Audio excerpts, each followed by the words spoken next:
رفقۂ محترم، السلام علیکم ورحمۃ اللہ وبرکاتہ۔ آج ہم ایک عام ایمان والے کی اس کی ایمان کی تڑپ کہ وہ چاہتا ہے کہ اللہ کے قاعدے کے مطابق، قرآن کے احکامات کے مطابق اپنی زندگی بسر کر لے، اس کی تڑپ کو، اس کی دل کی کڑن کو سمجھنے کی کوشش کریں گے، اور ایسے ہی ایمان والوں کے لیے ایک کیا گائیڈ لائن ہونا چاہیے، ان کو کس طرح اللہ کی بات کو انہوں نے سمجھنا چاہیے، اس پر ہم تھوڑا غور و تدبر کریں گے، غور و فکر کریں گے۔ آپ بھی کیجئے، میں بھی ہمیشہ سے کرتا آیا ہوں، اور وہ جو ہمارے بھائی ہے عام ایمان والے جو شعوری مسلم بننا چاہتے ہیں، جیسا کہ اللہ کا تقاضا ہے، کیا ایمان والا شعوری مسلم بنے تاکہ اس کو اس کی وراثت جنت جہاں سے وہ آیا ہے وہ مل جائے، تو اس کے لیے اس میں تڑپ ہوتی ہے، لگن ہوتی ہے، سمجھنا چاہتا ہے اللہ کی بات کو، اس کے مطابق زندگی بسر کرنا چاہتا ہے، اس پر ہم غور کریں گے۔ تو ہم کو مسلم معاشرے میں، ہمارے بیچ میں، آپ کو، مجھے بھی اور عام ایمان والے کو ظاہر ہے علماء حضرات ملیں گے، کئی جماعتیں ملیں گی، کئی علماء ملیں گے۔ پھر اللہ نے جب قرآن میں نوٹیفائڈ کیا، علماء حضرات بھی بتاتے ہیں کہ علماء حق اور علماء سو موجود ہیں۔ ایک وہ عالم جو حق بات کرے، ایک وہ عالم جو حق سے ہٹ کے بات کرے، تو وہ عالم سو کہلائیں گا، غلط عالم کہلائیں گا۔ اس کے لیے وہ نہ خود جنت میں جائیں گا، نہ اس کی بات پر چلنے والا وہ جنت میں جائے گا۔ قرآن میں اللہ نے آیت درج کر دیے کہ اگر ہم اس کے مطابق اگر ہم ہماری زندگی بسر کریں کہ بس عالم صاحب نے جو بولے اور بس وہ بات طے شدہ ہے، اور ہم یہ سمجھنے کی کوشش نہ کریں کہ فلاں عالم جو بات کر رہا ہے آیا وہ قرآن کے مطابق کر رہا ہے یا نہیں، آیت تو پیش کرتا ہے لیکن کیا یہ آیت کی تحریف تو نہیں کر دے رہا ہے۔ ایک ہوتا ہے آیت کی تکذیب، تو آپ کو یہ نظر آئے گا کہ کوئی عالم تو آیت کی تکذیب تو نہیں کرتا کہ جھٹلانا، لیکن تحریف ضرور کر دیتا، اس کو اپنے رخ سے ہٹا دیتا، اس آیت کے مقصد سے ہٹا کے ہمارے سامنے پیش کر دیتا۔ تو وہ اگر کسی عالم سے جانے انجانے میں ہوتا ہے وہ فعل، تو اللہ اس کو معاف کرے گا کہ جانے انجانے میں ہوا، سمجھانا چاہتا تھا اللہ کی بات لیکن خود ہی نہیں سمجھا تو غلط بات پیش کرا۔ لیکن اگر وہ سمجھنے کے بعد میں بھی، اس کے نوٹیفیکیشن میں آنے کے بعد میں بھی اگر وہ غلط بات پر قائم رہتا ہے، اپنی بات کو نہیں پلٹتا ہے، کسی کے سمجھانے کے بعد میں، کسی کہیں کوئی ویڈیو سننے کے بعد میں کسی کا، بھلے ہی وہ کوئی مدرسے سے فارغ نہ ہو، ایک عام انسان ہو، اور اس کے بعد سمجھ میں آتی کہ میں غلط بتا رہا ہوں لوگوں سے، یا میں نے پہلے ویڈیوز میں غلط بتایا ہے ہزاروں لاکھوں لوگوں کو، اس بات سے اگر پلٹتا نہیں ہے وہ، تو وہ ظاہر ہے علماء سو کہلائیں گا۔ لیکن یہ بھی ہوتا ہے کہ کچھ باتیں، 20 باتیں وہ صحیح بتاتا ہے لیکن 5 باتیں یا 2 باتیں غلط بتاتا ہے کیونکہ اس کے سمجھ میں نہیں آیا۔ اگر وہ جانے انجانے میں غلطی ہوتی ہے اس سے تو اللہ معاف کرے گا، لیکن معلوم ہونے کے باوجود بھی اگر وہ اس بات پہ قائم رہے کہ بھئی یہ میں 20 صحیح بتاتا ہوں تو یہ 2 بھی صحیح ہیں باتیں، تو وہ کم سے کم، یا جانے انجانے میں ہوتی ہے تو وہ 2 کے تحت تو پکڑے میں آئے گا، اس کو اتنا عذاب ملے گا وہاں پر۔ لیکن اگر وہ اس کے دھیان میں نہیں آئے، 2 باتیں جانے انجانے میں غلط ہوتی ہے، تو ہم بالکل ہمارا رویہ اختیار نہ کرے، نہ اللہ نے فرمایا قرآن میں ہم وہ 20 باتوں کو، اس کی جو صحیح ہیں قرآن کے مطابق، وہ 20 جو اس نے بتایا ہے آیتوں کے ذریعے سے، تو وہ ہم اس کے مطابق زندگی بسر کریں، اس کی بات کو سنیں، ہم اس پر عمل کریں باقاعدہ، کیونکہ وہ بات اس کی تھوڑی ہے، وہ تو اللہ رب العزت کی بات ہے۔ یہ بھی ہونا چاہیے نا۔ اب اس کے تحت آپ کو ملیں گے علماء حق بھی ملیں گے، علماء سو بھی ملیں گے۔ قرآن میں آیت بھی ہے کہ انہوں نے اپنے عالم و درویشوں اور مشائخوں کو اللہ کے سوا اپنا رب بنا لیا ہے۔ صحابہ نے پوچھا آپ صلی اللہ علیہ وسلم سے، اللہ کے رسول صلی اللہ علیہ وسلم، یہ ہم نے تو رب نہیں بنایا، یہ رب بنا لیا، اللہ کی آیت کیسی ہے، سمجھ میں نہیں آئی۔ تو آپ صلی اللہ علیہ وسلم نے پیش کیا بات کو کہ تمہارے عالموں نے یعنی پہلے کی وہ یہود و نصارہ کے عالم، انہوں نے جو حلال تھی اس کو حرام کیا کہ نہیں، جو حرام تھا اس کو حلال کیا کہ نہیں، اور اس پر تم نے عمل کیا کہ نہیں آپ نے؟ تو فرمایا کہ ہاں ہم نے عمل تو کیا۔ یہی ہے رب بنانا کسی عالم کو، کہ قرآن کے ذریعے سے آپ کو وہ چیز پتہ چل جائے کہ وہ حرام ہے یا یہ حلال ہے، اور آپ عالم کے مطابق اپنی اس چیز کو مان لیں۔ تو یہ چیز ہے، آج وہ بات ہم پر بھی لاگو ہوتی۔ اب کون حق ہے اور کون سو ہے وہ ہم کو خود کو جج کرنا ہوگا۔ میں ہمیشہ میرے درس میں کہتا ہوں، جیسا ہم کہیں ایڈمیشن کراتے ہیں بچے کا تو ہم خود جج کرتے کہاں کرانا، کس سنستھا میں ایڈمیشن کرانا، علاج کرانے کا ہے کہیں پر کرانا ہے تو ہم دیکھتے کون سا ڈاکٹر صحیح ہے، ہم خود فیصلہ لیتے، کیونکہ مارکیٹ میں سب صحیح ڈاکٹر، غلط ڈاکٹر بھی ہے، اچھی سنستھائیں بھی ہے، غلط پڑھانے والے بھی ہے اور صحیح پڑھانے والے بھی ہے۔ یہ ساری چیزوں کو ہم کو سمجھنا پڑے گا، کیونکہ ہم جو دین اللہ نے ہم کو بتایا ہے فطری دین ہے۔ فطری دین مطلب ہماری فطرت میں جو ہے، دنیا میں جو ہم کرتے ہیں اصل میں وہی دین ہے۔ دنیا داری چھوڑ کر ہم یہ سوچیں کہ جنت میں چلے جائیں گے تو ہو نہیں سکتا۔ رحمانیت کے لیے اللہ نے منع فرمایا ہے۔ دنیا داری میں جو ہمارا دن چریا ہے اس کو ہم کو درست کرنا پڑے گا، اللہ کے قاعدے کے احکامات کے مطابق زندگی بسر کرنا پڑے گا۔ تو ہم جب یہ دیکھیں گے تو علماء حق علماء سو بھی موجود ہے۔ اسی طرح ایک فرقہ بولنا چاہیے، چند لوگ ایسے بھی ہے جو باقاعدہ منکر حدیث ہے، کہ کسی حدیث کو نہیں مانتے۔ قرآن کو تو مانیں گے، ہمارا ایمان قرآن پر ہے، بڑے دعوے کے ساتھ میں کہتے، لیکن منکر حدیث ہے، حدیث کو ماننے کے لیے تیار نہیں، تو اس کو بالکل خطرناک انداز سے علماء حضرات ریفیوز کرتے، ارے یہ غلط ہے، یہ کافر ہو گئے۔ لیکن اگر ہم قرآن پہ غور کریں تو ہم کو پتہ چلے گا، جیسا ہم عالموں کی، جیسا میں نے بتایا آپ کو کہ کچھ بات اگر غلط ہے تو ہم وہ چھوڑ دیں گے، جو صحیح بات ہے اس کو ماننے میں کیا ہو گیا، لیکن وہ جو منکر حدیث ہے تو وہ، اس لیے میں کہتا ہوں میرے ویڈیوز ہیں، میرے درس قرآن، کہ ہماری غلطی کہاں ہو رہی ہے، ہم وہ سمجھیں کہ اصل میں ہم کو ایک پارٹ پڑھا دیا گیا علماء حضرات کے ذریعے، علماء کی اکثریت نے، کہ ہم حدیث سے قرآن کو سمجھیں۔ علماء کی اکثریت نے ہم کو یہ بتایا حدیث سے قرآن کو سمجھیں۔ پھر جو ترقی یافتہ لوگ ہیں، جو دنیاوی تعلیم میں بہت مہارت حاصل کیے، بڑے سائنٹسٹ ہیں، ڈاکٹر ہے، انجینئر ہے، بہت نالج ہے ان کو دنیا کا، سائنس کا نالج ہے، تو وہ یہ کہتے ہیں سائنس سے قرآن کو سمجھیں ہم۔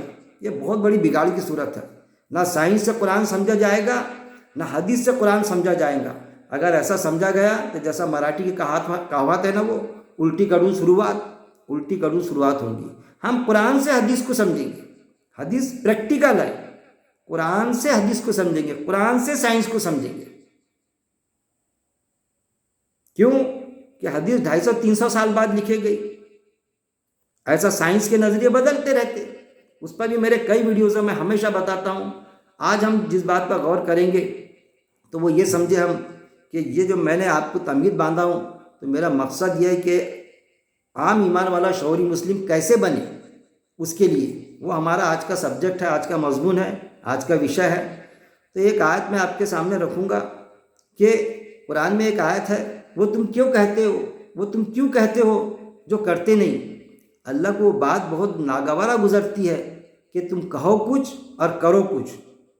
دیکھیے یہ بات، یہ حکم اللہ نے ہم کو دیا تو ہم کیا سمجھتے کہ بھائی ہم جو ہے تو کسی نے اگر کوئی بات پیش کرا، اصل میں یہ حکم کس کے لیے ہے؟ جو کوئی کام کرتا نہیں، وہ اللہ کے قاعدے کے مطابق چلتا نہیں، وہ خود نہیں چلتا اور دوسروں کو یہ کہے کہ تم چلو، تو وہ اس کے لیے ہے۔ سمجھیے آپ کہ وہ ایسا نہ کرے۔ اگر وہ ایسا کرتا ہے تو کتنی بھی بڑی اجتماع سے جڑا ہو، کتنی بڑی جماعت سے جڑا ہو، کتنے بڑے مدرسے سے فارغ ہو، کتنی بہترین قرآن کی بات کرتا ہو، تو اس کی بات تو صحیح ہوں گی لیکن وہ خود دوزخ میں جائے گا، کیونکہ اس نے خود عمل نہیں کیا۔ قرآن میں قاعدہ ہے، میں ہمیشہ کہتا ہوں کہ باقاعدہ آیت ہے، گواہ ہے، باقاعدہ ایکویشن بنا ہے میں نے اس کی، ایمان پلس عمل صالح از اکول ٹو جنت۔ اگر ایمان ہے اور عمل نہیں ہے تو بالکل جنت نہیں ملیں گی۔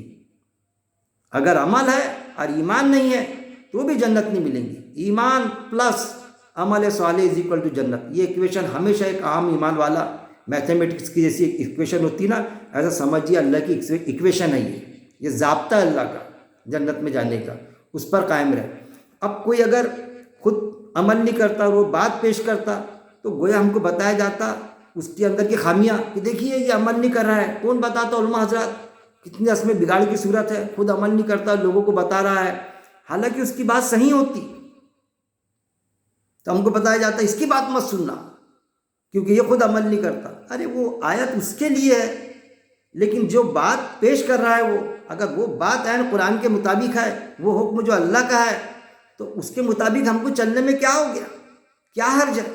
تو سوال پیدا ہوگا کہ کیا حرج ہے؟ نہیں، اس ضمن کی کوئی آیت ہونا چاہیے نا قرآن میں، تو آیت بھی موجود ہے۔ رفقہ محترم، آیت کون سی ہے کہ ہم اس بات پر تو سہمت ہو جائے، ہم اس بات پر تو متفق ہو جائے جو تم میں اور ہم میں یکساں ہے۔ صرف یہ آیت بتائے جاتے اکثریت علماء کی کہ صرف توحید تک کے یکساں، کہ بھائی وہ ایک ایشور کو مانتے، ایک گاڈ کو مانتے، ایک اللہ کو مانتے، ہم بھی مانتے، تو بس وہاں تک کے حد تک کے۔ ایسا نہیں، ہر قاعدہ اللہ کا، ہر حکم، کہ وہ حکم اگر وہ کہتے یہ ہے، وہ کہتے کہ بھائی سچ کی گواہی دو، تو ہم اس پر کیوں نہیں سہمت ہو جائیں گے؟ کیوں نہیں متفق ہو جائیں گے کہ ٹھیک ہے آپ تو بہت درست بات کر رہے ہیں، حق کی گواہی دینا چاہیے، ماں باپ کی خدمت کرو، بے ایمانی مت کرو، ماں باپ کی خدمت کرنا چاہیے، یہاں تک کہ ہمارے ماں باپ اگر کافر بھی ہے تو بھی ان کو اف تک کے نہ کہو۔ یہ ساری چیزیں ہیں نا، تو ہم کیوں نہیں مانیں گے؟ تو یہ آیت اصل میں یہ کہتی کہ وہ جو کہہ رہا ہے وہ بھلے غلط کہے، وہ بھلے غلط انسان ہو، لیکن کہہ رہا ہے اگر عین قرآن کے مطابق تو ہم اس کی بات پر بالکل عمل کریں گے، اس کی چھبی نہیں دیکھیں گے ہم، جیسا آیت ہے۔ اب آتے ہیں منکر حدیث کے طرف، تو آپ اگر منکر حدیث کو دیکھیں گے تو وہ حدیثوں کو نہیں مانتے، ٹوٹل حدیث کا انکار کرتے۔ جو حدیثیں، کئی حدیث ہیں قرآن کے مطابق ہے، قرآن کی آیتوں کی ترجمہ نہیں کرتی، وہ اس کو بھی ریفیوز کر دیتے کہ حدیث ہے نا، ماننے کو تیار نہیں ہے۔ یہ ان میں ایک چیز ہے، یہ بگاڑ کی صورت ہے۔ پھر دوسری طرف قرآن کی آیت کو اتنی گہرائی سے پیش کرتے کہ واقعی میں ان کی داد دینا چاہیے، کہ بالکل ایسا لگتا کہ واقعی میں قرآن کے اہم حکم قرآن کے مطابق پیش کرتے ہو۔ کئی یہ چیزیں، کئی قرآن کی آیتیں کہ وہ بہترین انداز سے پیش کرتے، بہترین بات، اندر سے گہرائی کی بات، اس کی اسپرٹ کیا ہے قرآن کی آیت کی، وہ بیان کرتے۔ اب کچھ آیتوں سے بالکل ایک نکل جاتے، جیسا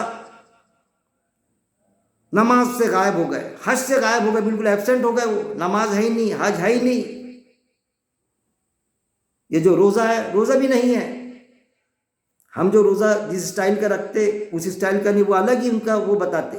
اب ان کے جھانسے میں کچھ ہمارے ایمان والے آ جاتے جو شعوری مسلم بننا چاہتے، کیونکہ وہ قرآن کی کئی آیتوں کو بالکل پرفیکٹ لیتے۔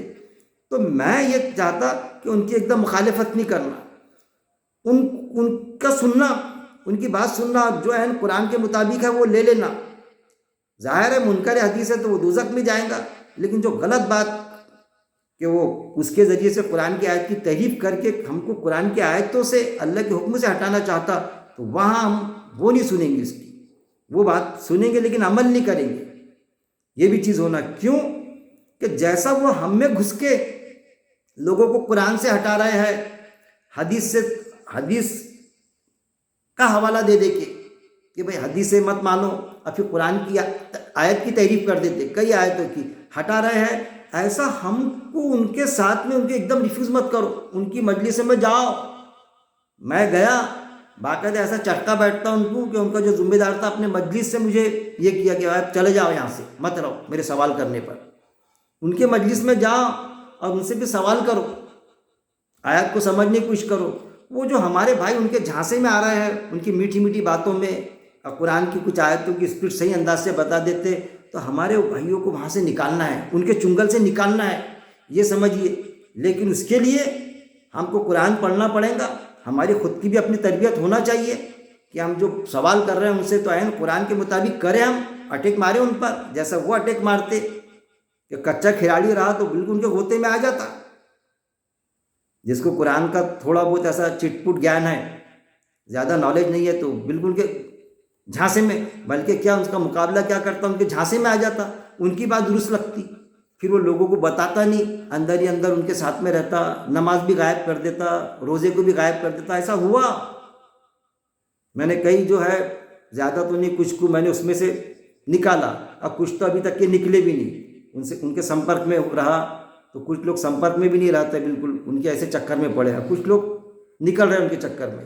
تو ان کو ایسا کھلا چھوڑنے کی ضرورت نہیں، آزاد ان کے ساتھ میں ان کی مجلس میں جانا، ان کی بات اگر ویڈیو یوٹیوب پر ہے، ویڈیوز ان کے تو سننا باقاعدہ، اور جو صحیح بات ہے وہ عمل کرنے میں کوئی حرج کی بات نہیں، اور جو غلط بات ہے اس پر ہمارے ویڈیو ڈالنا، ہم نے گالیاں دینے کی ضرورت نہیں ان کو، ان کی ایک دم کڑی مخالفت کرنے کی ضرورت نہیں، ان کے بات کو ریجیکٹ کیسا کرنا قرآن کی آیتوں کے مطابق، وہ ایک عام ایمان والے کو بھی آنا چاہیے. ضروری نہیں ہے کہ علماء حضرات ہی ان کے بارے میں یہ کریں گے، ان کا مقابلہ کریں گے. ارے ہم خود بھی کر سکتے، کرنا چاہیے. کئی چیزیں ہمارے سامنے آتی. تو ایک آیت میں نے وہ پیش کیا آپ کو، وہ تم کیوں کہتے جو کرتے نہیں. اللہ کو بات بہت ناگوارا گزرتی ہے کہ تم کرو کچھ، کہو کچھ اور کرو کچھ. تو وہ کہنے والے کے لیے ہے، وہ جو کہہ رہا ہے بات اگر صحیح کر رہا ہے تو ہمارے کو عمل کرنے میں کوئی حرج کی بات نہیں، کوئی مذائقہ نہیں. اس کی حدیث بھی ملیں گی آپ کو باقاعدہ. اب قرآن کی آیت سے ہم حدیث کو سمجھیں گے، نہ کہ حدیث سے قرآن کی آیت کو. تو حدیث ملیں گی. ایک صحابی آپ صلی اللہ علیہ وسلم کے پاس میں آئے، کہنے لگے اللہ کے رسول صلی اللہ علیہ وسلم میں نے شیطان ابلیس کو پکڑ لیا تھا، شیطان کو پکڑ لیا. تو اس نے بتایا کہ کوئی عمل کرتے ہوئے کچھ کر رہا تھا تو میں نے اس کو پکڑ لیا، غلط عمل کرتے ہوئے شیطان تھا، میں نے پکڑ لیا. تو بولے کیسا؟ تو اس نے ایک عمل بتایا مجھے کہ بہترین عمل بتاتا میں. تو کچھ وہاں پر وہ ہے کہ بھائی یہ فلاں فلاں کرنا تو آپ کو اس سے بہت فائدے ہیں. تو آپ صلی اللہ علیہ وسلم کے سامنے بات پیش کرے انہوں نے. تو وہ آپ صلی اللہ علیہ وسلم نے کہا کہ وہ بھلے ہی شیطان ابلیس تھا لیکن اس نے جو بات کہی وہ بالکل صحیح تھی. اس آیت سے واقعی میں اتنے ہی فائدے ہیں. اس طرح سے آتا کہ بھئی اس آیت کی جو اسپرٹ اس نے بتایا، جو بھی بتایا حدیث میں، تو یہ بات بالکل سوال ہی پیدا نہیں ہوتا کہ آپ صلی اللہ علیہ وسلم نے بھی منع نہیں کیا کہ شیطان کے طرف سے بھی کوئی بات آئے صحیح تو ہم شیطان کو تھوڑی مان رہے ہیں. وہ جو صحیح بات ہے وہ اصل میں دراصل اللہ کی بات ہے. تو اللہ کی بات کو ماننے میں ہم کو کوئی حرج نہیں ہونا چاہیے کہ بھائی شیطانی فطرت رکھنے والا. شیطان ایک فطرت ہوتی. شیطان کوئی ابلیس جو جنات ہوتا، سارے جنات تھوڑی دوزخ میں جائیں گے. جو غلط کریں گے وہ دوزخ میں جائیں گے. جناتوں میں ابلیس کیا تھا؟ جو غلط ابلیس نما اس کے مطابق چلیں گا، اس کے قاعدے کے مطابق شیطان کی پیروی کریں گا تو وہ دوزخ میں جائیں گا. اور ایمان والے بھی ہوتے ہیں. اصل میں شیطان ایک فطرت تو نہیں بولنا چاہیے، کوئی ایکٹیویٹیز ہے، فطرت نہیں بولنا چاہیے، کیونکہ انسان دراصل اسلام کی فطرت پہ پیدا ہوا. وہ پیدائشی طور پہ مسلم ہی ہوتا ہے. فطرت جو میں نے غلط بولا وہ نہیں بولنا چاہیے، میں الفاظ میرے واپس لیتا کہ فطرت نہیں، اس کی شیطان ایک ایکٹیویٹیز ہوتی. وہ ایکٹیویٹیز سے ہم کو بچنا پڑے گا کہ وہ اس طرح کی ایکٹیویٹیز ہم میں لانا چاہتا. پھر شیطان کا وعدہ سب دنیا داری کا رہتا کہ دنیا کا فائدہ بتاتا ہوں، ایسا کرو تو دنیا وہ آخرت کا بتاتا ہی نہیں کہ وہ جنت ملیں گی کر کے. وہ صرف دنیا کے فائدے تک کے ہمارے کو اکساتا اس کے اندر. یہ بھی ہم نے سمجھنا کہ شیطان کا ساری چیز دنیائی فائدے کی، بالکل جو دنیا میں فائدہ مل جاتا، ارجنٹ جو فائدہ ملتا، بس اس کا جھانسا دیکھ کے ہم کو بہکاتا. اس سے ہم کو سمجھنا پڑے گا. جب ہم ان چیزوں کو سمجھیں گے تو ایک ایک چیز ہمارے خیال میں آئیں گی کہ کون سا عالم کب، کون سا شخص کب، منکر حدیث کب صحیح بات کر رہا ہے اور کب غلط بات کر رہا ہے، ہمارے خیال میں آئیں گا. اس کے لیے ہم کو قرآن پڑھنا پڑے گا، اور قرآن ترجمہ ازلی سے پڑھنا پڑے گا. ایسا نہیں کہ بس عربی متن پڑھ لے رہے اور بس مردوں کو بخشا رہے ہم. تو وہ ہمارے کام میں آنے والا نہیں. ہم کو تو اس کا جو علماء حضرات نے ترجمانی کیے 30-32 زبانوں میں، جو زبان ہم کو آتی وہ ترجمانی پڑھے ہم اور غور و تدبر کریں ہم اس پر، ایک ایک آیت پر. تو ایک ایک چیز ہمارے سامنے کھل کے سامنے آئیں گی.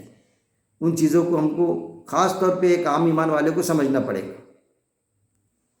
جیسا آج ہی صبح میں نے ایک ویڈیو دیکھا، وہ میں پورا ڈیٹیل میں تو گیا ہی نہیں. اس شخصیت کے قرآن کے مطابق بات پیش کی اس شخصیت نے، لیکن مجھے ایسا تھوڑا محسوس ہوا کہ وہ شاید منکر حدیث ہے. یہ محسوس ہوا میرے کو، ایسا شک گیا. لیکن جو بات پیش کی اس شخص نے، اس شخصیت نے، تو بہت عین قرآن کی بات پیش کیا اس نے، قرآن کی گہرائی مجھے بہت پسند آیا. میں نے کامنٹس بھی کیا کہ بھائی سبحان اللہ، اور پھر وہ بھی کیا ساتھ میں کہ بھائی اور لوگوں کو بھی لگنا نا، ہمارے کامنٹس جاتے لوگ بولتے بھائی اس شخص کو سننا چاہیے. مطلب عقیل بھائی نے کامنٹس کیے. پھر میں نے بولا ہم کو منکر حدیث بننے سے بچنا چاہیے، منکر حدیث نہ بنے. لیکن بات جو انہوں نے پیش کی، جیسا ایصال ثواب کے معاملے میں بہترین بات پیش کی اس شخص نے کہ اصل میں قرآن سے ایصال ثواب ثابت ہی نہیں ہے. کہ جو مر گیا اور مرنے کے بعد میں ہم قرآن خوانی جو کرتے، قرآن خوانی، مردے بخشائے جاتے قرآن خوانی سے. اور کیسی قرآن خوانی؟ کوئی درس قرآن نہیں ہوتا، اس کا ترجمہ تو پڑھتے نہیں، عربی متن پڑھتے، سب پڑھ رہے اپنا اپنا، 10 20 25 خواتین کو بلا لیے یا مدرسے کے بچوں کو بلا لیے. کیا ہے تو بولے 2 قرآن ہو گئے، 5 قرآن ہو گئے، 1 قرآن ہو گیا، تو کیا بخشا دو مردوں کو. کیا پڑھے کس کو نہیں معلوم، کیا پڑھے معلوم ہی نہیں کس کو. 1 گھنٹہ 2 گھنٹے 3 گھنٹے پڑھتے.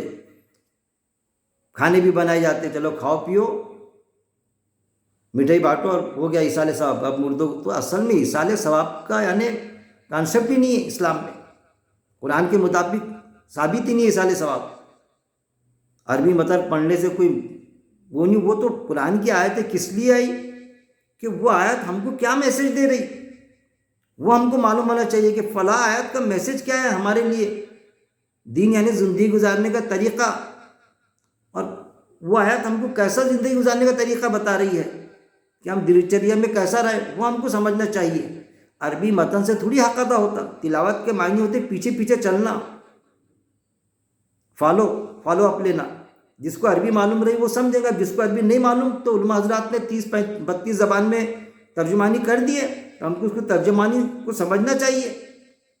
وہ تو سمجھتے نہیں. ہم مردے بکش گئے، ہم کو ثواب بھی مل گیا. اس طرح سے کیے جاتا تو وہ خطرناک چیز ہے. اصل میں ہے کیا؟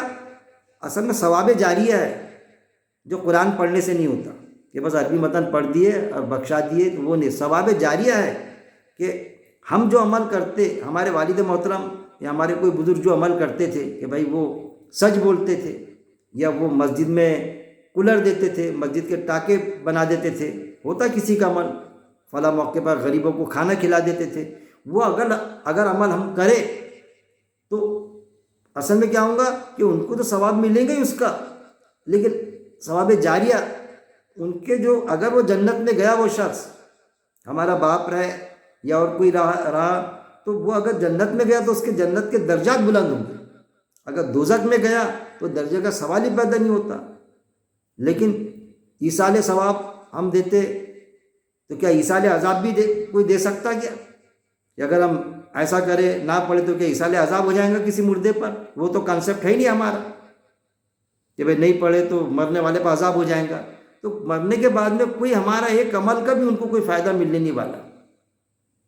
چاہے ہم ہمارے بزرگوں کے مطابق زندگی بسر نہ کرے، کتنا بھی غلط کرے، تو کیا ان کے رتبے میں وہ اگر جنت فردوس میں جانے والے ہوں گے تو کیا جنت فردوس کی کیا نیچے آ جائیں گے؟ کہ وہ نہیں. لیکن ثواب جاریہ میں اگر وہ جنت کی تو ان کے درجات بلند ہوتے ہیں. وہ چیز ہے کہ وہ عمل ہم کریں، باپ نے ہمارے والد محترم جیسا کہ اس پر ہم کریں تو وہ، یا پھر وہ عمل وہ کر کے گئے کہ جو کسی کو پانی کی سیبل بنا دیے یا مسجد بنا کے دے دیے، تو جب تک کہ لوگ مسجد میں نمازیں پڑھیں گے تو اس کا اجر و ثواب ان کو ملتا رہے گا، ان کو جو جنت میں گیا. یہ چیزیں ہیں. تو انہوں نے بڑے اچھے انداز سے اس کو بتایا. ثواب جاریہ کی تو ذکر نہیں کیا اس شخص نے، لیکن ایصال ثواب کو بالکل کنڈم کیا. بہترین لگی مجھے بات. ہو صحیح بات ہے، باوجود اس کے کہ ہوں گا وہ منکر حدیث، کیا کرنا پڑتا رہے نا. جو بات صحیح کرا مانیں گے، صحیح انداز سے سمجھایا بالکل مانیں گے. لیکن اگر کوئی بات صحیح کر کے منکر حدیث کرنا چاہتا کسی کو تو وہ جھانسے میں نہ پڑیں گے، جھانسے میں ہم نہ پڑیں. کوئی ہمارا بھائی پڑھا تو اس کو اس میں سے نکالنے کی کوشش کرے. پھر دوسرا قرآن میں دوسری بات میں ہمیشہ کہتا ہوں کہ اللہ جو بتاتا، کئی آیتیں ملیں گی آپ کو کہ اللہ آزمانا چاہتا، اللہ آزماتا اپنے بندوں کو، اللہ آزماتا. کئی آیتیں تو اس کے ٹرانسلیشن بھی ویسے کر دیے گئے علماء کی اکثریت نے، زیادہ تر میں تو کہوں گا 99% یا 98% کہ اللہ آزماتا. سوچئے ذرا کہ اللہ کیوں آزمائیں گا اپنے بندے کو؟ یعنی اللہ کو نعوذ باللہ معلوم نہیں کیا کرتا کہ نہیں کرتا فلانا کام، اس کو دولت دے دی، دولت دے کے آزماتا، دیتا کہ نہیں دیتا، ارے اس نے دے دیا زکوٰۃ پوری، زکوٰۃ کے علاوہ بھی دیا، ارے ایسا کر لیا اس نے، ایسا ہو سکتا کہ اللہ آزماتا، کوئی کام حق کی گواہی دیتا کہ نہیں دیتا، ایسا آزمائیں گا اللہ؟ اللہ کو سب معلوم ہے، وہ تو دلوں کے راز بھی جانتا، جو تم قرآن کی آیت ہے جو تمہارے دلوں میں ہے، جو تم ظاہر کرتے ہو، اللہ بہتر جانتا ہے، وہ کیوں آزمائیں گا کرتا کہ نہیں کرتا؟ پرابلم کریٹ ہو جا رہا ہے نا اس میں، اگر ہم اس طرح سے اس آیت کو لے رہے ہیں کہ بھائی اللہ آزماتا، اللہ آزمائش لیتا کہ کرتا کہ نہیں کرتا، تو اللہ کو پتہ چلتا ارے کر دیا، ارے نہیں کرا اس نے، تو ایسا ہو سکتا؟ بالکل نہیں۔ پھر وہ آیت کو کیسا لیں گے ہم، کیسا ترجمانی کریں گے اس کی، وہ آیت کو کیسا سمجھیں گے ہم؟ جہاں جہاں بھی آزمائش کا آتا معاملہ، کہ آزمائش کے معنی جو لیتی ہے فتنے میں ڈالنا، اس کے معنی فتنہ بھی ہوتا نا، آزمائش کے معنی فتنہ، فتنہ بھی کیا فتنہ ہوتا، مطلب اللہ مشکل میں ڈالتا ہے، کسی کو دولت دے کے کسی کی دولت چھین کے آزمائش لیتا، تو اللہ نہیں لیتا اصل میں آزمائش، اللہ آزمائش آزماتا نہیں، سمجھنا چاہیے بات کو، سمجھیے، اللہ آزماتا نہیں، بلکہ ہم نے اس آیت کو ایسا سمجھنا چاہیے کہ بلکہ آزمائش میں مبتلا کرتا ہے، اللہ آزمائش میں مبتلا کرتا، اللہ خود آزماتا نہیں، آزمائش میں مبتلا کرتا، تاکہ جو دوسرے ہیں وہ اس سے سبق لے کہ دیکھیے ایک چیز آئی فلانے کے سامنے، سب کے سامنے وہ چیز آئی کہ ایک معمولی انسان اس نے حق کی گواہی دے دیا، اور ایک جو چیخ چیخ کے کہتا تھا حق کی گواہی دینا چاہیے، حق کی گواہی دینا چاہیے، اپنے ڈائس سے بڑے عالم صاحب حق کی گواہی دینا، حق کی بات کرنا، اور وہ بھگوڑا بھاگا، وہ حق کی گواہی نہیں دے رہے، ایک معمولی ہمارے ایسے شخص نے حق کی گواہی دے دیا، تو یہ ہے وہاں پر وہ حجت بنے گا روز آخرت میں، کہ اگر وہ بولے کہ میں نے نہیں دیا، اس نے کیسا دے دیا، اللہ میں مجبور تھا، وہ تیرے سے زیادہ مجبور تو وہ تھا، تو نے کھانا کھا لیا اور اس نے بھیک مانگنا پسند کرا، تو نے بغیر دعوت کے کھا لیا کسی فنکشن میں، اس کو بولے تو بولے میں نہیں جاتا، میں بھلے بھیک مانگ لیتا، وہ منڈپ کے سامنے پروگرام کے سامنے کھڑے ہو گیا بھیک مانگتے ہوئے، وہ بھکاری جنت میں جائیں گا، یہ پکڑ میں آئے گا۔ تو اصل میں اللہ نہیں آزماتا، اللہ یہ بتانا چاہتا کہ حجت بنے کہ اللہ آزماتا نہیں، بلکہ اللہ آزمائش میں مبتلا کرتا، کہ لوگوں کو ایک دوسرے کے ذریعے سے آپ کو نوٹیفائڈ کرتا کہ فلانا شخص ایک بڑا آفیسر آفس میں اور رشوت لے کے کام کرتا، رشوت لیتا، اور ایک معمولی کلرک وہ رشوت نہیں لیتا، ایک معمولی کلرک رشوت نہیں لے رہا، یہ بڑا آفیسر رشوت لے رہا ہے، یہ چیز ہے، یہ آزمائش، تو اس کو شرم آنا چاہیے کہ یار وہ بھی ایمان والا، میں بھی ایمان والا، اور وہ اپنی بات پر اتنا قائم، اللہ کی بات پر میں کیسا معاملہ، پلاٹوں کا دھندا کر رہا ہے، کوئی ٹیلر ہے، کوئی دودھ والا ہے، تو فلانا غریب ہے، اس کے پاس 2 بھینسیں ہے، 2 بھینسیں اس کے پاس، میں دودھ میں پانی نہیں ملاتا بیچارہ، میرے پاس تو 50 بھینسیں ہیں اور میں دودھ پانی ملا کے بیچتا، پلاٹ کا دھندا کرتا، تو ایک چھوٹا سا دلال ہے پلاٹ کا دھندا کرنے والا، پلاٹ میں گالا نہیں کرتا، جھوٹ نہیں بولتا، پلاٹ میں گالا نہیں کرتا، بس اپنی دلالی لیتا، اور دوسرا یہ ہے کہ بہت بڑا لائسنس ہے اس کے پاس دلالی کا، بہت بڑا کاروبار ہے، اور گالے کرتا پلاٹ میں، یا غلط طریقے سے کماتا ہے، ایسا ٹیلر ہے، ایک چھوٹا سا ٹیلر ہے، ایک سود کپڑا نہیں، 1 انچ کپڑا نہیں دباتا کسی کا، ایک بہت بڑا ٹیلر مشہور و معروف، اور لوگوں کے کپڑے دباتا، اس میں سے 6 میٹر لگا تو بولتا 6.5 میٹر لگیں گا، اس کے بغیر نہیں ہوگا کیونکہ اچھا سیتا۔